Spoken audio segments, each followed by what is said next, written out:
Hi, Explain Dad here, and in this video I'm going to show you how to remove background from a photo on iPhone. Make sure you stay to the end of the video so you don't miss any important steps. And make sure you like the video and subscribe to my channel. So let's begin.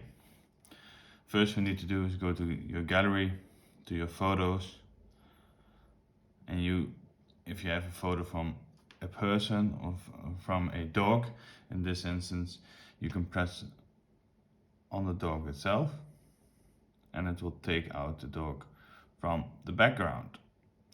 So for example, if you want to send only the dog to someone through messages, you can just with the other finger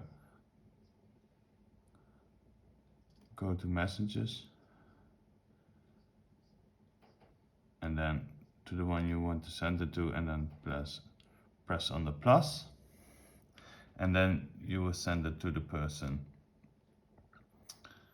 as without the background.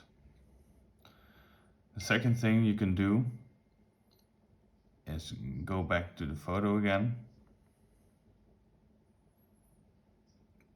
press on the dog, and then if you let go, it will say copy or share. So if you share the photo and just save the image,